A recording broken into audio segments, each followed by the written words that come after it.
A very good morning to all students. We are studied about the chapter 12th of chemistry, which is aldehyde, ketones and carboxylic acid. In this part, today we are studied about the various chemical reactions of carboxylic acid. Now, in this chemical reaction, today we are studied about the formation of acyl chloride from carboxylic acid, then reaction with ammonia, that is formation of amide, then formation of acid anhydride, then decarboxylation of carboxylic acid, and last one is the reduction of carboxylic acid. So now let us study one by one in detail. Now the first chemical reaction of carboxylic acid, it is the formation of acyl chloride. As you all know, the chemical reaction of carboxylic acid, how it can be gives the acyl chloride. Now the general formula for acyl chloride is RCOCl, means OH group is replaced by Cl in the COOH. Now for the formation of acyl chloride from carboxylic acid, the reaction has to be takes place by PCl3, PCl5 and SOCl2, that is thionyl chloride, which we have to be already studied. The carboxylic acid, that is RCOOH, on heating with the PCl3 or PCl5 or thionyl chloride, that is SOCl2, it can be gives the corresponding acyl chloride. Acyl chloride means RCOCl.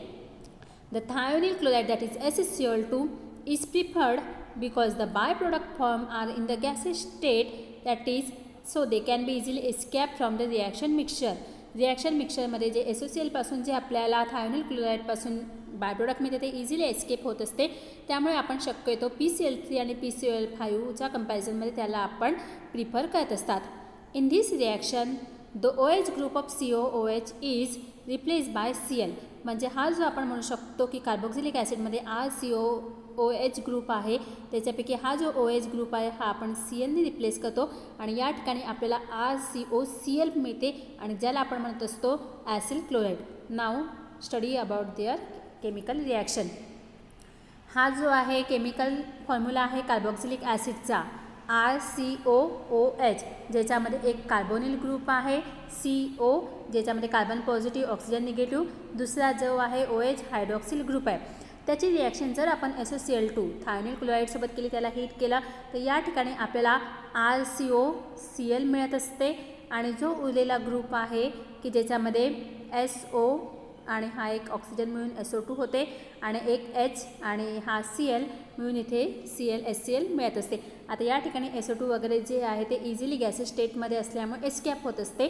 त्यामुळे हा जो आहे आपण RCOCl carboxylic ॲसिडपासून मिळवण्यासाठी आपण शक्यतो SOCl2 सोबत जे आहे ते प्रिफर करत असतो. सेकंड आहे रिॲक्शन विथ PCl3. आता या ठिकाणी क्लोरीन 3 असल्यामुळे आपण जे आपलं कार्बोक्सिलिक ॲसिड आहे ते सुद्धा आपण 3 याच्यामध्ये घेत असतो. 3 टाइम्स RCOOH म्हणजेच कार्बोक्सिलिक ॲसिडची रिॲक्शन PCl3 सोबत आपण करतो, त्याला हीट करतो. यावेळी आपल्याला हा जो Cl ग्रुप आहे तो इथे जाऊन अटॅच होत असतो, म्हणजे आपल्याला इथे RCOCl मिळेल आणि प्लस आपल्याला POH3, याला आपण H3PO3 जे आहे अशा प्रकारे हा आपण जे आहे ते लिहू शकतो. नेक्स्ट आहे कार्बोक्सिलिक ॲसिड म्हणजेच RCOOH reacts with PCl5 heat, याच्यामध्ये पण आपण करतो. याच्यामध्ये आपल्याला RCOCl म्हणजे ॲसिल क्लोराईड मिळेल, प्लस POCl3 मिळेल आणि त्याच्यानंतर HCl म्हणजे हायड्रोक्लोरिक ॲसिड जे आहे ते मिळत असते. नेक्स्ट आहे रिॲक्शन विथ अमोनिया NH3 जे असते. आता याच्यामध्ये आपल्याला जे आहे ते अमाइड फॉर्मेशन मिळत असते. ठीक आहे, तर अमाइड फॉर्मेशन कसं मिळत असते ते आपण पाहणार आहोत. कार्बोक्सिलिक ॲसिड म्हणजे RCOOH reacts with ammonia NH3 to form the ammonium carboxylate salt. ठीक आहे, म्हणजे याच्यामध्ये जे असते ते कार्बोक्सिलेट सॉल्ट NH3 जो आहे तो इकडे तयार होऊन RCONH4 जे असते ते मिळत असते. Which on further strong heating at high temperature decomposes to give the acid amide आणि त्यानंतर आपल्याला त्याचं डिकम्पोजिशन होऊन जे असते ॲसिड अमाइड मिळत असते. रिॲक्शन कशी होणार आहे ती आपण दाखवत असतो. हा आहे आपला कार्बोक्सिलिक ॲसिड RCOOH. याची रिॲक्शन जी आहे त्यांनी अमोनियासोबत दाखवली आहे NH3. यावेळी रिॲक्शन अमोनियासोबत होत असते, त्यावेळी हा जो NH3 आहे तो इथे जाऊन अटॅच होत असतो आणि हा जो H आहे तो इकडे अटॅच होऊन NH4+COO-, म्हणजेच इथे आपल्याला अमोनियम कार्बोक्सिलेट सॉल्ट जे आहे ते बनत असते. याला सॉल्ट याच्यासाठी म्हटलं आहे की ही पॉझिटिव्ह निगेटिव्ह दोन्ही चार्ज आहे. आता ही जी रिॲक्शन आहे ती रिव्हर्सिबल आहे. रिव्हर्सिबल म्हणजे reactant is converted into the product and again product is converted into the reactant. म्हणून या ठिकाणी आपल्याला याला रिव्हर्सिबल जो आहे तो ॲरो दाखवला आहे. त्यानंतर ज्यावेळी आपण याला हीट करत असतो त्यावेळी त्याच्यामध्ये जे असं डिकम्पोजिशन होत असते आणि याला डिकम्पोज होऊन RCONH2 मिळणार आहे. एक हा याच्यातले 2 H2 आणि हा जो एक O आहे तो मिळून इथे जो आहे वॉटर मॉलिक्यूल जो असतो तो एलिमिनेट होत असतो आणि रिमेनिंग काय असतो RCONH2. RCONH2 म्हणजे आपल्याला इथे या ठिकाणी ॲसिड अमाइड जो आहे तो मिळालेला आहे. आता याच्या काही ज्या एक्झाम्पल्स आहेत ते आपण इथे पाहणार आहोत. फर्स्ट एक्झाम्पल आपण या ठिकाणी घेतलं आहे ॲसिटिक ॲसिडचा CH3COOH. याची रिॲक्शन अमोनियासोबत घेतली म्हणजेच NH3 रिॲक्शन जे आपण सांगितलं आहे तशाच प्रकारे आपण ॲरो दाखवला आहे. Reversible reaction. रिव्हर्सिबल रिॲक्शन म्हणजे reactant is converted into the product, product is converted into the reactant means vice versa. या ठिकाणी पुन्हा आपल्याला अमोनियम ॲसिटेट सॉल्ट मिळाला म्हणजेच CH3CO- NH4+. म्हणजे हा जो एक H आहे तो NH3चा इकडे जाऊन आपल्याला NH4+ मिळाला. अमोनियम ॲसिटेट जो आहे त्याला आपण ज्यावेळी हीट केली त्यावेळी याच्यामध्ये आपण पाहू शकतो की हे जे 2 हायड्रोजन आहे आणि एक ऑक्सिजन आहे तो इथे बाहेरून आपल्याला H2 वॉटर मॉलिक्यूल जो आहे तो एलिमिनेट मिळाला आणि रिमेनिंग काय राहिलं आहे CH3C+O NH2 म्हणजेच ॲसिटामाइड. ॲसिटामाइड आपल्याला फॉर्मेशन मिळालं. म्हणजे इन शॉर्ट आपण असं म्हणू शकतो की when acetic acid reacts with the ammonia we get the acetamide as a product. नाव सेकंड एक्झाम्पल आपण पाहिलं आहे प्रोपॅनिक ॲसिड म्हणजेच 3 कार्बन ॲटम. याचं केमिकल रिॲक्शन अशी आहे CH3CH2COOH रिॲक्ट्स विथ अमोनिया. ठीक आहे. As usual reversible reaction. यामध्ये सुद्धा आपण पाहणार आहोत आपल्याला मिळेल अमोनियम प्रोपिनेट सॉल्ट CH3CH2COO NH3 जो आहे त्याच्यामध्ये एक हायड्रोजन जाऊन आपल्याला इथे NH4+COO- जे आहे अशा प्रकारे याचे सॉल्ट मिळणार आहे. आणि हा ज्यावेळी अमोनियम प्रोपिनेट सॉल्टला आपण हीट केलं त्यावेळी हा एक H ह्या NH4मधले 2 H2 जो आहे त्याच्यासोबत रिॲक्ट होऊन आपल्याला इथे जे आहे वॉटर मॉलिक्यूल वेगळा मिळणार आहे, इव्हॅपोरेट होणार आहे आणि या ठिकाणी एस्केप होणार आहे CH3CH2C+O NH2 प्रोपिनामाइड जे आहे ते फॉर्मेशन मिळणार आहे. आता ही जी होती ती पहिली आपली प्रोसेस होती की ज्यावेळी आपण काय करत असतो कार्बोक्सिलिक ॲसिडची रिॲक्शन डायरेक्ट अमोनियासोबत करत असतो. आपल्याला सॉल्ट मिळत असते आणि त्यानंतर त्याला डिकम्पोज करतो हाय टेम्परेचरवर. जर आपल्याला 1 स्टेप रिॲक्शन पाहिजे असेल तर त्यावेळी आपण काय सेकंड प्रोसेस यूज करतो acid amide can also be prepared by reacting the acid chloride with the ammonia. जर ॲसिड क्लोराईडची रिॲक्शन आपण अमोनियासोबत केली तर त्यावेळी आपल्याला डायरेक्टली ॲसिड अमाइड जे असते ते फॉर्मेशन मिळत असते. रिॲक्शन कशी होणार ते आपण पाहणार आहोत. इथे RCOCl म्हणजे acid chlorides reacts with NH3 म्हणजे ammonia. It can B give the RCONH2. आता हा जो NH3 आहे याच्यातला एक जो आहे एक H उरलेला आहे हा H या Cl सोबत रिॲक्शन आपल्याला HCl मिळत असते आणि उरलेले RCONH2 म्हणजे ॲसिड अमाइड आपल्याला फॉर्मेशन या ठिकाणी मिळत असते. आता नेक्स्ट रिॲक्शन आहे formation of acid anhydride. Acid अनहायड्राइडचा फॉर्म्युला आहे RC+OOC+OR. म्हणजे या ठिकाणी आपण पाहू शकतो की ॲसिड अनहायड्राइड कशा प्रकारे फॉर्म होत असतो कार्बोक्सिलिक ॲसिडमुळे. Mono carboxylic acid on heating with the mono carboxylic acid म्हणजेच एकच carboxylic acid on heating with the strong dehydrating agent. Hydrating म्हणजेच वॉटर मॉलिक्यूल आणि डी म्हणजेच रिमूव्हल. या ठिकाणी जे असते ते वॉटर मॉलिक्यूल जे आहे ते एस्केप होत असते, ते रिमूव्ह होत असते by using the agents like P2O5 concentrated sulphuric acid म्हणजेच H2SO4 give the acid anhydride and the reaction is reversible. Reversible म्हणजेच आपण म्हणू शकतो reactant is converted into the product, product is again converted into the reactant and vice versa. Anhydrides are readily hydrolyse back to acid on reaction with the water. आणि जर आपल्याला product form झाले तर पुन्हा त्याची रिॲक्शन आपण वॉटरसोबत करून जी असते त्याला आपण बॅकवर्ड रिॲक्शन जी असते ती करू शकतो. आता ही जी रिॲक्शन असते ती कशा प्रकारे होत असते इथे तुम्हाला दाखवलेला आहे. हा जो आहे मोनो कार्बोक्सिलिक ॲसिड म्हणजे याच्यामध्ये फक्त एकच कार्बोक्सिलिक ग्रुप प्रेझेंट आहे RCOOH OH म्हणजे कार्बोक्सिलिक ॲसिड एक दाखवला आहे, त्याची रिॲक्शन सेकंड कार्बोक्सिलिक ॲसिडसोबत होत आहे RCOOH. आणि याच ठिकाणी आपण जे आहे याच्यामध्ये जे वॉटर मॉलिक्यूल जे आहे एलिमिनेट होत आहे, याच्यासाठी आपण एजंट यूज केला आहे P2O5. आता या ठिकाणी काय होणार आहे, वॉटर मॉलिक्यूल जो आहे तो रिमूव्ह झाला आणि आपल्याला मिळाला RC डबल बॉन्ड O आणि नंतर मग पुन्हा जे आहे आपल्याला इथे उरलेला C डबल बॉन्ड O म्हणजे हा एका कार्बोक्सिलिक ॲसिडचा RC डबल बॉन्ड O, हा सेकंड कार्बोक्सिलिक ॲसिडचा RCOO आणि हा H2O निघून उरलेला जो O आहे तो दोन्ही जो आहे कार्बोक्सिलिक ॲसिड त्याला अटॅच करतो, म्हणून याला आपण म्हटलं आहे ॲसिड अनहायड्राईड. आता याचे काही एक्झाम्पल दाखवले आहे. ज्यावेळी आपण 2 मॉलिक्युल्स ऑफ ॲसिटिक ॲसिड घेत असतो, ॲसिड ॲसिडचा जनरल फॉर्म्युला सगळ्यांनाच माहिती आहे CH3C डबल बॉन्ड OOH आणि second molecule CH3C double bond OOH. आता या ठिकाणी आपण जे आहे याच्यामध्ये डिहायड्रेटिंग एजंट म्हणून P2O5 यूज केला आहे आणि याला जे आहे आपण हीट केलं आहे, त्यावेळी या ठिकाणी वॉटर मॉलिक्यूल जो आहे तो रिमूव्ह झालेला आहे. इथे वॉटर मॉलिक्यूल रिमूव्ह होताना तुम्हाला दाखवला आहे आणि उरलेला ग्रुप आपण लिहिला आहे CH3C डबल बॉन्ड O आणि हा जो एक O आहे तो दोन्ही ग्रुपला अटॅच करतो CH3C डबल बॉन्ड Oला आणि याचं नाव आहे ॲसिटिक अनहायड्राईड. आणि यांनी सांगितलं आहे की जर आपण याच्यात वॉटर ॲड केलं तर रिॲक्शन जी असते रिव्हर्सिबल होऊ शकते. सेकंड एक एक्झाम्पल आहे प्रोपियोनिक ॲसिडचं C2H5C double bond OOH plus second molecule that is C2H5C double bond OOH. याचं रिॲक्शन जर आपण डिहायड्रेटिंग एजंट लाईक P2O5 सोबत केलं, त्याला हीट केला तर नेहमीसारखं काय होणार आहे, आपला वॉटर मॉलिक्यूल जो आहे तो एस्केप होणार आहे आणि या दोन्ही ग्रुप जो आहे C2H5C डबल बॉन्ड O याला हा जो ऑक्सिजन आहे तो काय करणार आहे, कंबाईन करणार आहे आणि अशा प्रकारे आपल्याला प्रोपियोनिक ॲसिडपासून प्रोपियोनिक अनहायड्राईड जे आहे या ठिकाणी मिळणार आहे. आता या ठिकाणी एक त्यांनी सेकंड सांगितलं आहे better yield of acid anhydride is obtained by heating the sodium carboxylate with the acid chloride. जर आपल्याला याच्यामध्ये ॲसिटिक अनहायड्राईडचं जर चांगली इल्ड पाहिजे असेल तर आपण काय करणार, सोडियम कार्बोक्सिलेटची रिॲक्शन ॲसिड क्लोराईडसोबत होणार. यावेळी काय होत असते, इथे RCO मायनस असते, Na जे असते ती पॉझिटिव्ह असते. या ठिकाणी पण तुम्ही पाहणार आहोत ॲसिड क्लोराईडमध्ये RCOO मायनस राहणार, इथे जे असते RCOClमध्ये Cl जे असते ते मायनस राहणार आहे. हा जो Cl मायनस आहे याची रिॲक्शन जे Na प्लस आहे त्याच्यासोबत होणार आहे आणि या ठिकाणी NaCl म्हणजे सोडियम क्लोराईड जे असते ते बाहेर निघणार आहे आणि उरलेला ग्रुप जो आहे तो काय उरला इथे RCOOCOR. ठीक आहे, म्हणजे ॲसिड अनहायड्रेट आपल्याला जो आहे या ठिकाणी तो मिळत असतो 1 स्टेप रिॲक्शनमध्ये. आणि पुन्हा एक सेकंड त्यांनी जे आहे कशा प्रकारे बनवत असतो तो एक पुन्हा स्टेप सांगितले. या ठिकाणी यांनी सांगितलं आहे रिॲक्शन जे आहे ॲसिड अनहायड्रेट करण्यासाठी पुन्हा सांगितलं आपण यूज करतो ॲसिड क्लोराईड म्हणजेच RCOCl and sodium salt of acid. Sodium salt of acid म्हणजे RCOONA. It can be prepared by reacting the carboxylic acid separately with the thionyl chloride and sodium hydroxide respectively.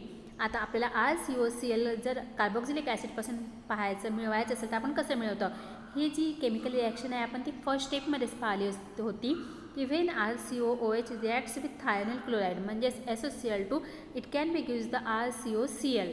ठीक आहे, तर यावेळी ही जी पहिली reaction आहे आपण already पाहिली आहे की RCOCl म्हणजेच ॲसिड क्लोराईड आपल्याला कार्बोक्सिलिक ॲसिडपासून मिळत असते. त्यानंतर कार्बोक्सिलिक ॲसिड RCOOHचे रिॲक्शन ज्यावेळी आपण म्हणू शकतो NaOH म्हणजे सोडियम हायड्रॉक्साईड सोबत होत असते, त्यावेळी आपल्याला RCO मायनस Na प्लस म्हणजे सोडियम सॉल्ट ऑफ ॲसिड जे असते ते मिळत असते. आता या ठिकाणी तुम्ही पाहू शकता की इथे जे आहे H जो आहे तो रिॲक्ट झालेला आहे आणि हा जो H आहे हा NaOH मधला जो OH आहे याच्यासोबत रिॲक्ट होऊन इथे वॉटर मॉलिक्यूल बाहेर निघेल, Na प्लस जो आहे याच्यासोबत ॲड होईल आणि या दोघांना आपण कंबाईन केलं, दोघं म्हणजे ॲसिड क्लोराईड आणि सोडियम सॉल्ट ऑफ ॲसिड. यावेळी इथे Na प्लस आणि Cl मायनस अशा प्रकारे सोडियम क्लोराईड बाहेर निघेल आणि उरलेला ग्रुप म्हणजे RC डबल बॉन्ड O त्याच्यानंतर C double bond OR acid अनहायड्राईड जो आहे तो आपल्याला या ठिकाणी फॉर्मेशन मिळत असते. आता नेक्स्ट आहे रिॲक्शन डिकार्बॉक्झिलेशन ऑफ कार्बॉक्झिलिक ॲसिड. आता या ठिकाणी डी म्हणजे होत असते रिमूव्हल अँड कार्बॉक्झिलेशन म्हणजे कार्बोनिल ग्रुप जो आहे तो कार्बॉक्झिलिक ॲसिड ग्रुपमधला आपण या ठिकाणी रिमूव्ह करत असतो. ठीक आहे, sodium salt of carboxylic acid on heating with the soda lime it can be gives the hydrocarbons. Hydrocarbons म्हणजे आपण म्हणू शकतो की जे आहे अल्केन ते आपल्याला मिळत असते म्हणजे मिथेन, इथेन, प्रोपेन, ब्युटेन वगैरे which contains the 1 carbon atom less than the carboxylic acid. पण या ठिकाणी कार्बॉक्झिलिक ॲसिडमध्ये जेवढे कार्बन असेल त्यापैकी हायड्रोकार्बन जे आपले फॉर्म होत असते त्यामध्ये 1 कार्बन ॲटम जो असतो तो कमी असतो. फॉर एक्झाम्पल जर आपण म्हटलं कार्बॉक्झिलिक ॲसिडमध्ये 3 कार्बन ॲटम प्रेझेंट आहे आणि त्यापासून जर आपण डिकार्बोक्सिलेशनची रिॲक्शन जर केली आणि आपल्याला या ठिकाणी हायड्रोकार्बन्स मिळाला, सपोज अल्केन मिळाला, तर त्यामध्ये एक कार्बन ॲटम कमी राहील, म्हणजे 3 - 1 म्हणजे 2, म्हणजे या ठिकाणी आपल्याला जे आपण म्हणू शकतो की इथेन फॉर्मेशन मिळत असते. आपण त्याची रिॲक्शन पाहणार आहोत. हे आता रिॲक्शन आहे RC≡O Na reacts with the NaOH and calcium oxide and heated. आता या ठिकाणी आपण पाहू शकता की हा जो पूर्ण COO- जो ग्रुप आहे तो कार्बोक्सिलिक ॲसिडचा तो रिमूव्ह झालेला आहे आणि याची जागे तिथे जो आहे Hने रिप्लेस केला, म्हणजे इथे आपल्याला मिळाला आहे RH, ज्याला आपण म्हणू शकतो हायड्रोकार्बन्स किंवा अल्केन. आणि उरलेला ग्रुप जो आहे 2 Na जे कंबाईन होऊन Na2 आणि CO3 हा एक ऑक्सिजन इथे आला, म्हणून आपल्याला आता सोडियम कार्बोनेट जो आहे तो इथे फॉर्मेशन मिळालेला आहे. आता या ठिकाणी आपण पाहू शकतो R मधला एक आपण म्हणू शकतो की कार्बन राहील, CO2 मधला जो आहे कार्बन तो या ठिकाणी रिमूव्ह झाला आहे, म्हणजे एक कार्बन या ठिकाणी कमी आहो. एक्झाम्पल आपण पाहणार आहोत सोडियम ॲसिटेटचं. सोडियम ॲसिटेट म्हणजे CH3COO Na positive COO negative. याची रिॲक्शन पुन्हा आपण NaOH आणि कॅल्शियम ऑक्साईडचं प्रेझेन्समध्ये केली, याला हीट केलं आहे.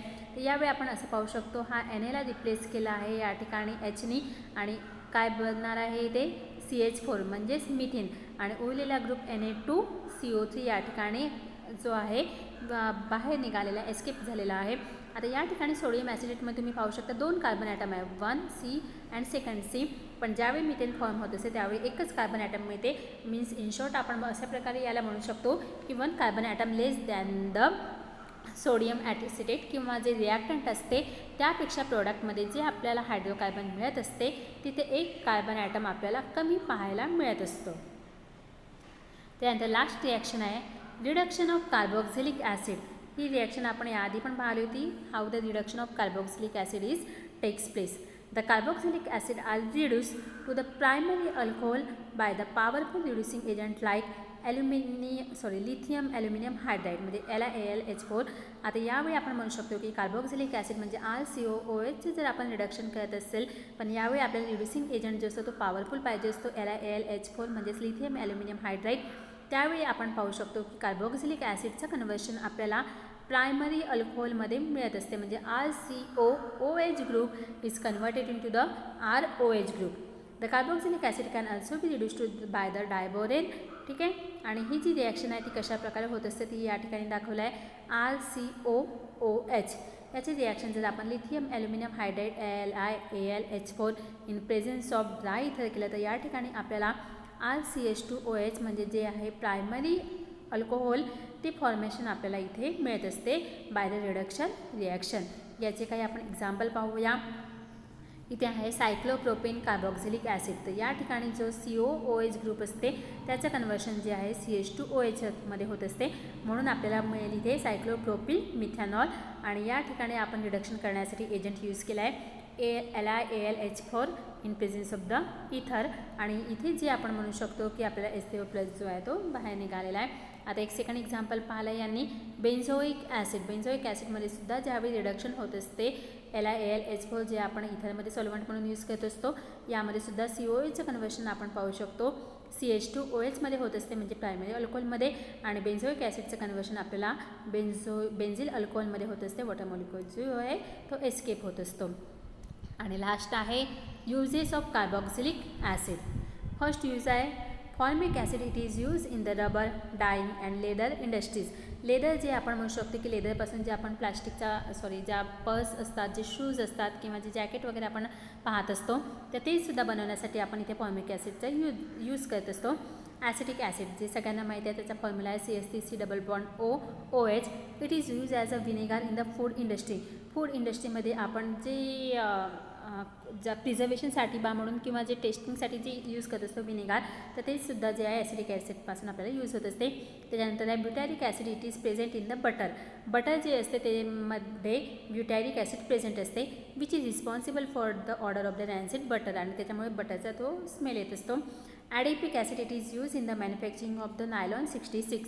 आता ही जी रिॲक्शन आहे तुम्ही जो नेक्स्ट पॉलिमरचं चॅप्टर स्टडी कराल त्यावेळी तुम्हाला ही केमिकल रिॲक्शन इन डिटेलमध्ये आहे की ॲडिपिक ॲसिडपासून आपण जे असते नायलॉन 66 जे आहे ते फॉर्म करत असतो. Higher fatty acids they are use in the manufacturing of the soaps and detergent. Soaps and detergent म्हणजे काय ते ऑलरेडी तुम्हाला माहीत असते. तर यावेळी सोप्स अँड डिटर्जंट जे आहे ते मॅन्युफॅक्चरिंग करण्यासाठी आपल्याला जे असते हायर फॅटी ॲसिड जे आहे ते याचं आपण यूज करत असतो.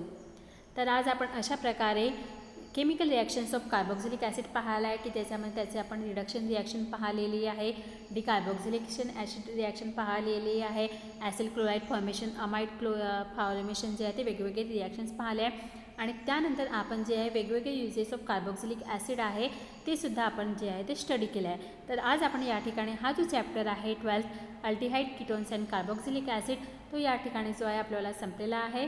I hope all of you it understand very well. Thank you.